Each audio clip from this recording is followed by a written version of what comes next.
Assalamu alaikum dear student, welcome to the Azim group of publication. I am your biology teacher Bilawal Khan. Student, today we are going to discuss the topic role of biology in mankind from our Azim Academy book. आज हम देखेंगे कि biology जो है वो कैसे अपना role play कर रही है in food production, in controlling the disease and to conserve and protect the environment. तो सबसे पहले हमारे पास जो लॉन्ग क्वेश्चन है वो है role of biology in increasing the food production.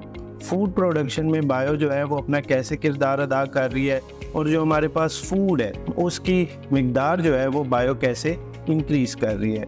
तो सबसे पहले हम देखते हैं कि जी बायो जो है वो जो एग्जिस्टिंग वैरायटीज़ है सबसे पहले उसको इम्प्रूव कर रही है, इसके साथ साथ न्यू वैरायटीज़ इंट्रोड्यूस करवा रही है। और ये न्यू वैरायटीज़ जो है एक तो डिजीज़ रेजिस्टेंस है, इसके साथ साथ इनकी यील्ड जो है, इनकी पैदावार जो है वो ज़्यादा है। उसके बाद हम देखते हैं कि बायोलॉजी जो है वो हमें एक प्रिंसिपल देती है सिलेक्टिव ब्रीडिंग का। सिलेक्टिव ब्रीडिंग में क्या होता है कि कुछ न्यू और बेटर वैरायटीज़ जो है वो इंट्रोड्यूस करवाई जा रही हैं। किस किस की, जैसे वीट है हमारे पास, राइस है, कॉटन है, कॉर्न है, चिकन है, काऊ है, शीप्स है। इसकी अगर हम एग्जांपल देखें तो हमारे पास पोल्ट्री ब्रीडर है। पोल्ट्री ब्रीडर में हम क्या करते हैं, ब्रॉयलर को जो है वो इंट्रोड्यूस करवाते हैं। अब ब्रॉयलर किस लिए, to getting the quick and cheap meat, और यही मीट हमारे लिए क्या है, एक सोर्स ऑफ फूड है। इसके साथ साथ बहुत सारे ट्रांसजेनिक ऑर्गेनिज्म जो है वो प्रोड्यूस करवाए जा रहे हैं, ट्रांसजेनिक प्लांट और ट्रांसजेनिक एनिमल। और ये ट्रांसजेनिक प्लांट और ट्रांसजेनिक एनिमल ऐसे हैं जिनमें जीन्स जो है वो मैनिपुलेट करते हैं। और वो जीन क्या होते हैं, एक तो उनकी वैरायटीज़ जो है वो न्यू है, दूसरा उनमें डिजीज़ रेजिस्टेंस या डिजीज़ के अगेंस्ट मुकाबला करने की कैपेसिटी जो है वो ज़्यादा है। तो इसके थ्रू भी हम फूड प्रोडक्शन जो है वो इंक्रीज़ कर सकते हैं। उसके बाद क्लोनिंग में हम कहते हैं the production of genetical identical कॉपियाँ of an offspring by mean of asexual reproduction. Asexual reproduction की मदद से हम क्या करते हैं, एक आइडेंटिकल कॉपी बनाते हैं किसकी, उस ऑर्गेनिज्म की जिस ऑर्गेनिज्म के जीन को, डीएनए को हमने यूज़ किया हुआ है, या जिस ऑर्गेनिज्म की नस्ल या उसके जो डिज़ायर करैक्टर हैं जो हमें चाहिए उसको हम यूज़ करते हैं, उसका जीन हम यूज़ करते हैं और उसी की तरह फिर हम क्या करते हैं, एक आइडेंटिकल कॉपी बनाते हैं जिसको हम क्या कहते हैं, क्लोन। और इस प्रोसेस को हम क्या कहते हैं, क्लोनिंग। उसके बाद हम करते हैं tissue culturing technique. Tissue culturing में हम क्या करते हैं, हम आर्टिफिशियली लिक्विड कल्चरिंग करते हैं। कहाँ पे करते हैं, लैब में, जहाँ पे हम एक मटेरियल प्रिपेयर करते हैं जिसका नाम होता है कैलस। और इस कैलस से फिर हम मिलियन ट्रिलियन ऑफ ट्रीज जो है या प्लांट जो है वो ग्रो करवा सकते हैं। और ये वो प्लांट्स वगैरह होते हैं जो हमारे लिए सोर्स ऑफ फूड है।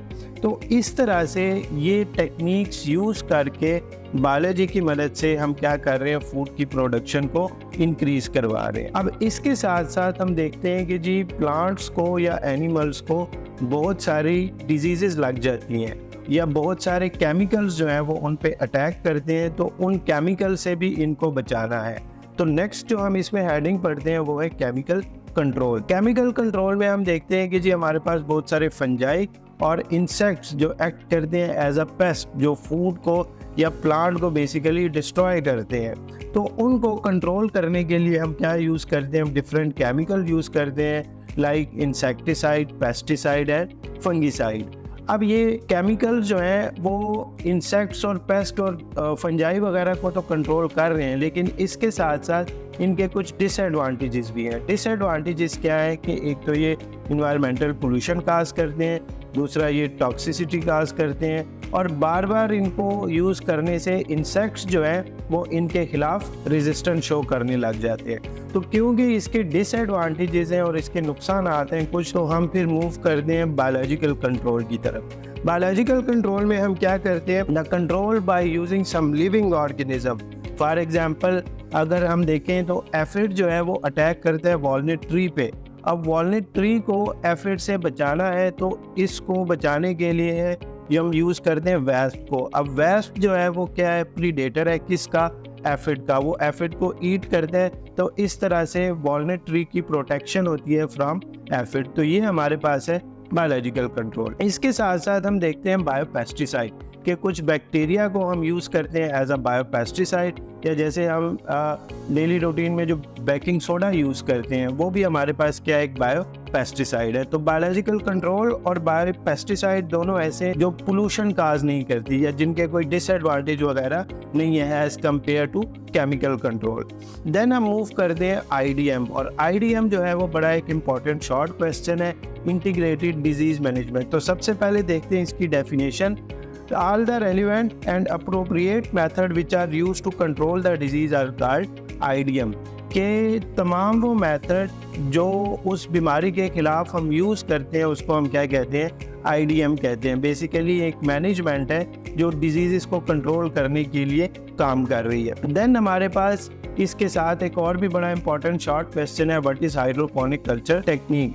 तो a technique which is use to test the amount of nutrient in the soil, क्योंकि सॉइल जो है वो एक कम्प्लेक्स मीडियम है और इस सॉइल में हम टेस्ट करते हैं न्यूट्रिएंट्स की अमाउंट को कि ये न्यूट्रिएंट्स जो है वो प्लांट की ग्रोथ के लिए इसेंशियल है या इसेंशियल नहीं है। इस टेक्निक को बेसिकली जो है वो एस्ट्रोनॉट यूज़ करते हैं, use this technique to grow vegetable. जब वो स्पेस वगैरह में जाते हैं तो वहाँ पे अपने लिए वेजिटेबल्स वगैरह ग्रो करने के लिए वो हाइड्रोपोनिक कल्चर टेक्निक को यूज़ करते हैं। देन अब ये सारे टेक्निक्स और ये सारे कंट्रोल पढ़ने के बाद हम लास्ट पे एक इम्पॉर्टेंट शॉर्ट क्वेश्चन भी है, व्हाट इज़ पास्चराइजेशन या व्हाई फूड इज़ प्रिजर्व।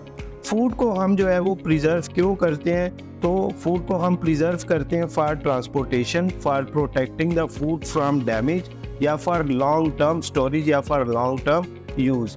तो फिर यहाँ पे क्वेश्चन ये होता है कि जी हमारे पास कौन से ऐसे मेथड हैं जिनके थ्रू हम फूड को जो है वो प्रिजर्व कर सकते हैं। So by drying, by radiation, by freezing and by pasteurisation.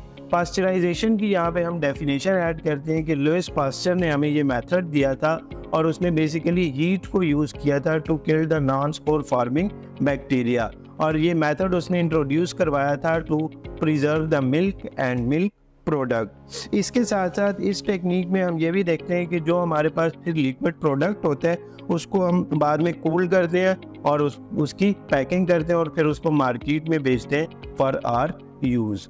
तो स्टूडेंट ये हमारा पूरा एक लॉन्ग क्वेश्चन भी है कि what is the role of biology in food production, या how biology play a role to increase the food production.